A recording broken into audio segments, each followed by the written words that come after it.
俺は世界一のジャズプレイヤーになる. 블루 자이언트는 소리가 나지 않는, 그치만 읽다 보면 소리가 들려오는 놀라운 만화였습니다. 재즈 뮤지션들의 이야기에 온 마음을 쏟고 눈물까지 흘려가며 읽던 차에 단행본을 통해 극장용 애니화가 된다는 소식을 듣고 얼마나 들떴는지 모릅니다. 그리고 마침내 한국에서 개봉을 했네요. 오늘 순서는 여러분이 반드시 봐야 할 경이로운 작품, 명탐정 코난 극장판 감독이기도 한 타시카와 유지루 감독의 블루 자이언트와 재즈에 대한 이야기입니다. 여러분은 지금 기묘한 케이지를 보고 계십니다. 俺がやんだよ. きっと伝わる. 미야기현 센다이시에 사는 미야자키 다이는 俺は世界一のジャズプレイヤーになる. 말버릇처럼 세계 최고의 재즈 플레이어가 될 거라고 말하는 고교생입니다. 강가에 늘 같은 자리에서 홀로, 여름엔 땀을 주룩주룩 흘리고 겨울엔 얼어붙은 손을 연신 녹여가며 테너 색소폰을 불던 그는 마침내 큰 결심을 하게 됩니다. 재즈 플레이어가 되기 위해 졸업과 동시에 도쿄로 향하기로 말이죠. ついに来たべ, 도쿄. 才能のない奴が努力したって無駄ですから. 도쿄로 상경에 대학을 다니던 동급생 타마다 슌지의 아파트에 얹혀 살기 시작한 다이는 어느 날 라이브하우스에서 같은 나이대임에도 엄청난 실력을 가진 피아니스트 사와베 유키노리의 연주를 보게 되고 俺と組んでくれませんか? 우연한 기회에 유닛을 결성하게 됩니다. 그 모습에 고무된 타마다도 俺にさ、ドラムとかできんのかな? ジャズってなんかいいな. 한 번도 쳐본 적 없는 드럼을 시작하며 재즈 트리오 자스를 결성, 난생 처음 클럽에서 기그를 하고 비록 적은 액수지만 개런티를 받아가며 俺たち今からジャズをやるんだべ. 大はなんでジャズなんだ? すげえ熱くて激しいから. 일본 최고의 재즈 클럽 소블루의 스테이지에 서는 것을 목표로 필사적인 활동을 이어나갑니다. 互いに踏み台にして名を上げていく勝負どころさ. 각자의 목표를 앞세운 가열차고 역동적인 청춘 군상들이 음악과 우정으로 연결되어 유대하고 君全然ダメだ. こんなバラバラでジャズできんのかよ. 좌절과 성공의 냉탕과 온탕을 오가며 담금질되는 모습을 보다 보면 어느새 눈시울이 붉어지고 주먹이 꽉 쥐어지게 되실 겁니다. なんで俺に厳しく言わねえんだべ. 一番下手なのは俺だべ. 俺にも下手だクソだって言えっちゃ. 재즈를 잘 몰라도 아예 재즈를 제외해도 블루 자이언트는 재밌게 만들어져 있고요. 마음을 움직이는 강력한 힘이 있습니다. 그렇기 위해 원작의 편집자이자 이 영화의 각본가인 넘버 8은 원작으로부터 몇 가지 과감한 각색을 감행합니다. 첫째, 다이의 성장 과정을 그리지 않습니다. 물론 원작을 봤다면 중간중간 인서트를 통해 다이가 어떤 계기로 색소폰을 연주하게 되고 재즈에 빠졌는지, 가족들과의 드라마라든지 다이를 이끌어준 스승 유이, 친구 이상이었던 마이와의 관계 등을 상기할 수는 있지만 이번이 처음이라면 이런저런 디테일한 부분까지 알기는 어렵죠. 3년간 하루도 빼놓지 않았던 다이의 연습, 유이가 해준 6개월의 레슨이 농축되어 다이의 기량이 상승하는 부분도 묘사되어 있지 않습니다. 둘째, 후반부 전개가 원작과는 매우 상이합니다. 원작에선 유키노리가 다른 팀의 대타로 소블루의 무대에 먼저 올라갔지만 영화에선 다른 클럽 무대에 서게 되며 자스의 소블루 본무대의 앙코르 땐 놀라운 편주로 가장 감정적인 순간을 선사합니다. 이건 원작을 읽은 팬들에겐 최고의 선물이며 원작을 뛰어넘은 각색이기도 했네요. 제가 가장 놀랐던 포인트였습니다. 이번 작품은 원작 만화의 일부, 단행본으로 10권 분량을 2시간으로 압축 정리한 거라 요점을 위해 서브 플롯의 장가지를 대폭 쳐냈습니다. 많은 부분을 주인공 다이의 1인칭 주관 묘사에 할애하는 건 그런 불필요한 표현을 줄이고 간결하게 치고 나가기 위함이죠. 그 덕에 원작을 모르는 관객들도 감정을 이입하기가 용이합니다. 각색은 아니지만 가장 긍정할 요인은 다이, 유키노리, 타마다의 연주를 들을 수 있어 상상만 했던 이들의 기량과 상성을 이해할 수 있었던 것, 단단한 스토리를 내밀고 뜨거운 곡으로 설득하는 과정을 통해 재즈에 대한 지식 없이도 이 작품을 즐길 수 있었던 점이라고 생각합니다. 全力でやるべ. やらされてんじゃねえ. 俺がやんだよ. 각본은 실로 왕도적이죠. 다이는 초지일관 연습벌레 재즈맨이고 주변에도 쉽사리 동요하지 않고 그의 천재성에 주변의 기류가 녹아들며 점차 더 높고 넓은 영역으로 도달해 나가는 그야말로 일직선, 그러나 눈에 밟히는 가족들, 돈, 편견과 끊임없이 싸워 나가는 나름의 치열한 고민이 있고 어릴 때부터 음악을 접한 유키노리, 가장 늦게 스틱을 잡은 타마다까지 자스 멤버들 모두 목표에 닿지 못하는 답답함, 그 나이대의 한 인간이자 바닥부터 시작하는 뮤지션으로서의 감정을 뜨겁게 전하고 있습니다. 이런 과정들로 하여금 결국 영화관에 있는 관객을 소블루에 앉아있는 청중으로 만들어버리는 것, 그게 이 작품의 진면목인 것이죠. 비슷한 작품이 여러 떠오릅니다만 일단 동명의 만화를 원작으로 한 애니메이션 100이 있겠습니다. 놀라운 보이스를 가진 유키오가 우연히 기타리스트 류스케와 만나 록밴드를 결성하는 내용이었죠. 가난한 인디밴드로서의 생활상, 악기나 음악을 향한 리얼한 접근, 지독한 연습으로 만들어내는 결과 등이 블루자이언트와 같은 궤를 가졌습니다. 영화는 위플래시죠. 블루자이언트와는 온도차가 있긴 하나 블루자이언트의 다이처럼 초인류가 되겠다는 재즈 드러머 앤드류가 인격을 짓밟는 최고의 빅밴드 지휘자 플래처 교수에게 인정받기 위해 피나는 연습과 광기를 넘어 의식의 저편으로 날아가 버리는 그런 내용이었죠. 다이 역시 오로지 연습밖에 모르고 여자친구를 사귀지 않는 점도 똑 닮았습니다. 최고가 되려는 목표, 음악을 하겠다는 일념이 세세하게 그려져 있지 않다, 갈등과 좌절이 부족하다 라는 느낌이 들지도 모르지만 진정 정점을 목표로 하는 인간이란 저렇게 살아갈지도 모른다는 생각이 들기도 합니다. 사실 음악을 해본 사람이라면 어느 순간 미쳐있는 자신을 발견하게 되거든요. 그 계기나 열심히 하는 이유 같은 건 어쩌면 설명하기 어려운 것일지도 모르겠습니다.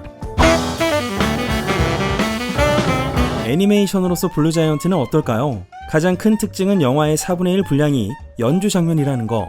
동작을 잡을 땐 모션 캡처를 한 3D CG, 클로즈업앤 2D 애니메이션을 혼용하고 독특하게도 타마다의 솔로 때는 실사 위에 따라 그리는 로토스코핑을 사용했습니다만 일본 현지 개봉 때도 지적된 것처럼 2D, 3D의 매칭은 좀 유감이었습니다. 2D보다 3D 쪽이 데포르메, 즉 간소화된 표현을 사용했는데요. 연주 액션이 단조롭고 표정도 거의 바뀌지 않아 평면적으로 느껴졌습니다. 그래서 최고의 연주 장면은 의외로 로토스코핑을 한 타마다의 드럼 솔로였습니다. 다이나 유키노리의 솔로도 혹시나 싶었지만 그렇게 표현된 건 타마다 뿐이었죠. 연주 장면의 역량과 스킬을 몰빵하기 때문에 생활감이 가득한 장면, 이른바 소소하게 스토리를 진행시키는 부분은 작화면에서 낙폭이 컸습니다. 가령 타마다의 자취방에서 타마다와 다이가 오므라이스를 먹으며 대화를 나누는 장면을 보면 인물 크기에 보정이 있었는지 외곽선이 흐릿하고 움직임이 극단적으로 적었죠. 하지만 이런 결점을 제외하곤 연주자의 뇌 속에서 어떤 일이 벌어지는지 추상적이고 과감한 화법으로 음악의 원초적인 기쁨을 영상으로 옮긴 점은 아주 훌륭했고, 사실 열거한 결점들은 이 작품이 주는 감동의 대세엔 영향을 주지 못했습니다.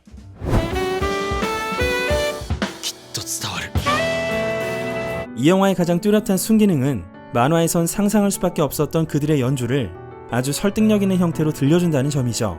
일본 최고의 재즈 피아니스트인 음악감독 우에하라 히로미는 전반적인 사운드 트랙 작곡과 프로듀싱 및 유키노리의 피아노 파트를 맡았고, 다이의 색소폰은 바바 토모아키, 타마다의 드럼은 이시와카 준이 담당했습니다. 그 밖에도 우에하라 히로미 더 피아노 퀸텟의 멤버들과 이노우에 아키라, 사세 유스케, 쿠니타 다이스케, 마티 올로백 등이 참여한 블루자이언트의 사운드 트랙은 하나의 훌륭한 재즈 앨범으로서도 성립되고 있죠. 이제부턴 좀 사견인데요. 이거 좀 벨붕입니다. 일본 최고의 연주자들이 18세 아마추어 밴드로 연주를 하니까요. 첫 라이브는 완전히 따로 놉니다. 다이와 유키노리는 이걸 알면서도 계속 연주를 밀어붙이는데 기를 쓰고 따라가려는 타마다를 보면서 관객들의 마음이 조금씩 움직이고 그 다음부턴 점차 모두가 경이로운 연주력 향상을 보여주면서 선명한 클라이막스에 도달하는 이 흐름, 이걸 연주로 들려준다는 점이 좋았습니다. 우에하라 히로미가 확고한 기술과 창조성을 발휘해 좀처럼 볼 수 없는 콘트라베이스가 없는 베이스리스 재즈 트리오의 음악을 만들어냈다는 점도 흥미로웠고요. 히로미의 팬이라면 블루자이언트의 사운드 트랙이 지극히 히로미스럽다고 생각되진 않을 겁니다. 히로미 특유의 자유로움과 대담함을 살짝 내려놓고 명확하게 들려주고 싶은 걸 들려주겠다는 느낌이었거든요. 예를 들어 블루자이언트 OST 수록곡인 포워드를 얼마 전 히로미가 발매한 앨범 소닉 원더랜드의 업이라는 제목으로 수록하는데요.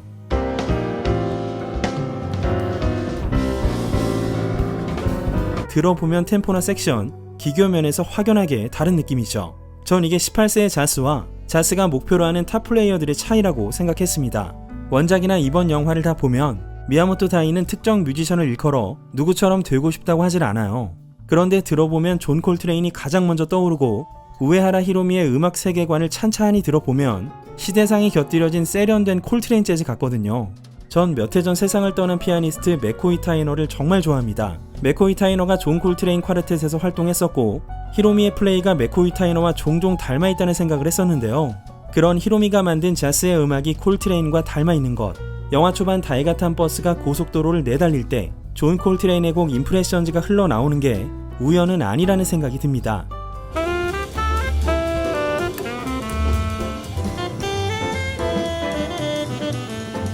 블루자이언트 사운드 트랙에서 가장 좋아하는 곡은요, 다이의 울부짖는 색소폰이 리드하는 17번 트랙 NEW, 유키노리가 작곡한 28번 트랙 퍼스트 노트입니다. 영화 속으로 좀 더 들어가 보면요, 도쿄에 상경한 다이는 우연히 재즈바 테이크2를 발견하고 점주 아키코는 라이브는 없지만 그런대로 LP 한 장을 턴테이블에 올려 음악을 틀어주는데요. 다이는 그 순간 소니스트의 플레이라는 걸 알아차렸고 그 앨범이 로우 플레임이라는 것까지 짚어냅니다. 바 주인 아키코도 놀라긴 하지만요, 그 이유와 별개로 제겐 무척 인상적인 장면이었습니다. 소니스트는 동시대의 톱플레이어인 소니 롤린스나 존 콜트레인에 비해 이름도 덜 알려졌고 한 앨범에서 테너 색소폰과 알토 색소폰 모두를 사용했으며 오스카 피터슨, 아트 블랙키 등 다른 뮤지션의 리드 앨범만 해도 100장은 좋게 넘게 연주했던 다작의 왕이었던 터라 한 번 듣고 단번에 파악하기가 쉽지 않습니다. 게다가 앨범 로우 플레임은 구하기도 어렵고 일본엔 정발되지도 않았습니다. 다이는 얼마나 지독하게 찾아듣고 머릿속으로 연주자들의 개성과 특징을 분류하고 프레이즈를 외웠을까요? 다이의 동급생 타마다는 축구를 좋아하는 대학생이지만 재즈 드러머가 되기로 결심하고 스틱을 잡는데 구입한 앨범이 아트 블레이키 앤 더 재즈 메신저스의 모자이크입니다. 블레이키는 1, 2, 3, 4에서 2, 4를 하이햇으로 깊게 밟아가며 다른 주자들의 솔로를 끌어내고 그 프레이즈 사이에 빠르고 센 로우를 꽂아 넣는 그야말로 박력 그 자체였던 연주자인데요.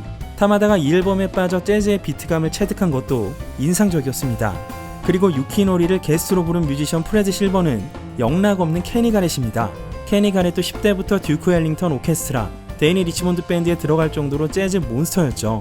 재즈를 모르셔도 좋아하신 적이 없어도 블루자이언트와 이 영상을 보고 계신다면 어느 정도 준비는 됐다고 생각합니다. 유튜브에 이름만 검색해도 전부 나오니까요, 꼭 들어보시면 좋겠습니다. 아무튼 이런 음악적 세세함이 아주 정중하게 표현하지 않게 스며있는 블루자이언트였습니다. 블루자이언트는 너무나 온도가 높아 붉은 빛을 넘어 파랗게 빛나는 거성, 청색 거성을 의미합니다. 다이의 스승인 유이가 세계 최고의 재즈 플레이어를 블루자이언트라고 일컬었던 것이 유래로 재즈에 있어 블루는 떼어놓을 수 없는 색이죠. 존 콜트레인의 블루트레인, 티나 브룩스의 트루블루, 마일즈 데이비스의 카인드 오브 블루 등 앨범 제목에도 많이 쓰였고 재즈클럽 소블루의 실제 모델은 블루노트 도쿄입니다. 자이언트는 역시 존 콜트레인의 앨범 자이언트 스텝과 무엇보다 최고의 재즈 명인들을 자이언트로 일컬었던 과거의 사례들로 그 의미를 확인할 수 있습니다.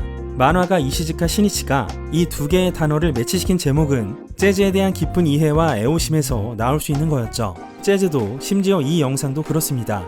누가 얼마나 보고 듣겠어요. 하지만 한 분이라도 이 영상을 통해 이 작품에 매료되고 재즈와 만날 수 있다면 그것보다 값진 일은 없을 겁니다. 만화를 보고 영화를 보는 게 좋은가? 라면 그렇진 않고요. 내려가기 전에 최대한 빨리 보시는 걸 권해드립니다. 좋은 사운드가 있는 극장에서 이런 작품을 보는 건 정말 귀한 경험이니까요. 인생이라는 공간에 단 한 번이라도 음악을 들여놓은 적이 있는 사람이라면 적어도 3번 이상 눈물을 흘릴 깊고 진한 감동과 여운이 있는 작품이었습니다. 전 지금도 음악 일을 하고 있고 한때는 재즈가 인생의 중심이었던 때가 있었는데요. 제 감정이 슬램덩크를 볼 때보다 큰 폭으로 일렁인 건 아마도 그런 이유도 있지 않을까 싶습니다. 여러분도 악기 하나 잡아보시는 건 어떨까요? 오늘 순서는 여기까지 하겠습니다.